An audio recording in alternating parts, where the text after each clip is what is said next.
कैसे हुई थी कुंती की मृत्यु? जानिए 12 रहस्य चौंकाने वाले। आखिर कैसे हुई थी कुंती की मृत्यु? जानिए क्या था रहस्य। जय श्री कृष्णा मित्रों, राधे राधे। कैसे हैं आप? आपको अगर हमारी कथा कहानी पसंद आती है तो हमारे चैनल को सब्सक्राइब करें। तो चलिए आज की कहानी को शुरू करते हैं। आखिर कैसे हुई थी कुंती की मृत्यु? कुंती एक अद्भुत महिला थी। पति की मृत्यु के बाद कैसे उन्होंने अपने पुत्रों को हस्तिनापुर में दाखिल करवाकर गुरु द्रोणाचार्य से शिक्षा दिलवाई और अंत में उन्हें राज्य का अधिकार दिलवाने के लिए प्रेरित किया, यह सब जानना अद्भुत है। एक स्त्री की संघर्ष की कहानी में द्रौपदी का नाम तो लिया जाता है, लेकिन कुंती की कम ही चर्चा होती है।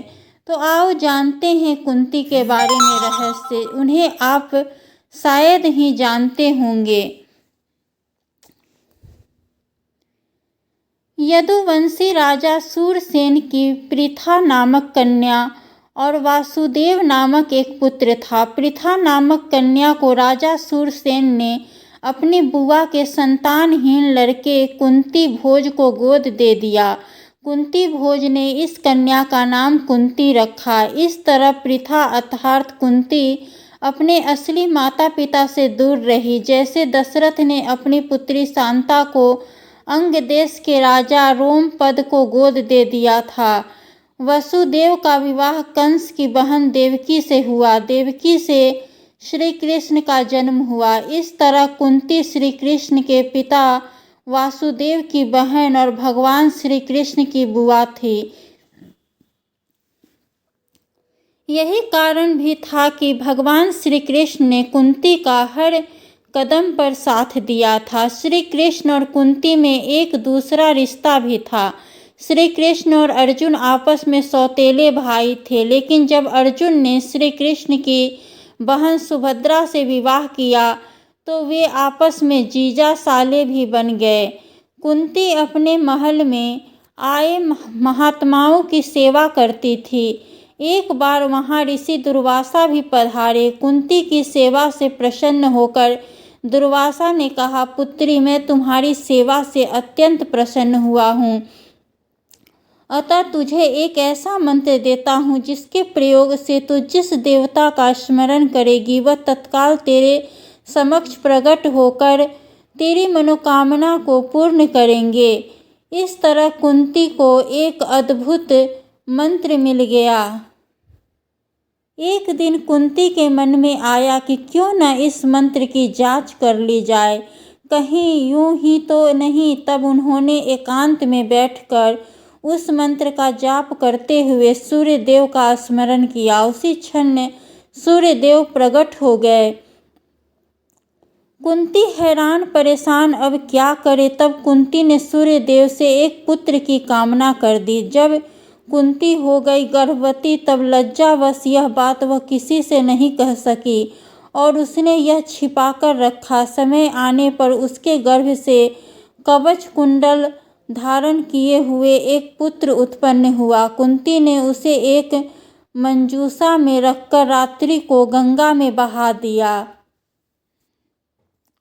वह बालक गंगा में बहता हुआ एक किनारे से जा लगा। उस किनारे पर ही धृतराष्ट्र का सारथी अधिरथ अपने अश्व को जल पिला रहा था।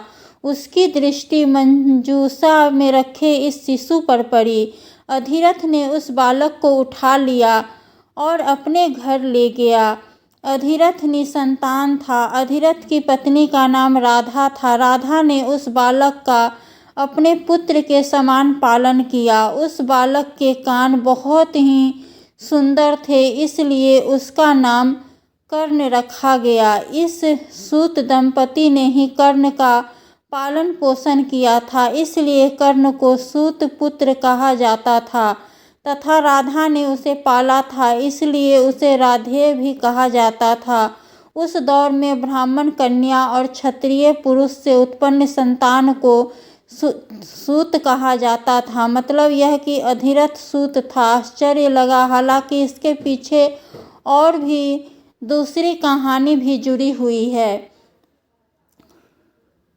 श्री कृष्ण ने युद्ध के ऐन वक्त पर कर्ण को यह राज बता दिया था कि कुंती तुम्हारी असली माँ है। एक बार कुंती कर्ण के पास गई और उससे पांडवों की ओर से लड़ने का आग्रह करने लगी।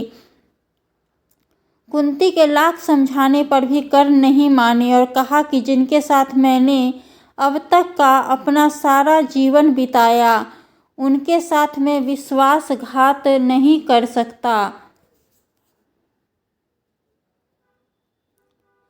तब कुंती ने कहा कि क्या तुम अपने भाइयों को मारोगे? इस पर कर्ण ने बड़ी ही दुविधा की स्थिति में वचन दिया, माते तुम जानती हो कि कर्ण के यहाँ याचक बनकर आया कोई भी खाली हाथ नहीं जाता। अतः मैं तुम्हें वचन देता हूँ कि अर्जुन को छोड़कर मैं अपने अन्य भाइयों पर अस्त्र नहीं उठाऊंगा। कुंती के द्वारा यह वचन ले लेने के कारण ही युधिष्ठिर कई बार कर्ण से बच गए। ऐसे भी कई मौके आए जबकि कर्ण युधिष्ठिर, भीम, नकुल और सहदेव को मार देता, लेकिन वह ऐसा नहीं कर पाया। महाभारत युद्ध के लगभग 15 साल बाद परिवार के 3 वरिष्ठ गांधारी, कुंती और धृतराष्ट्र वन की ओर प्रस्थान करते हैं। संजय भी उनके साथ होते हैं। करीब 3 साल तक गंगा किनारे एक घने वन में बनी छोटी सी कुटिया में सभी रहते हैं।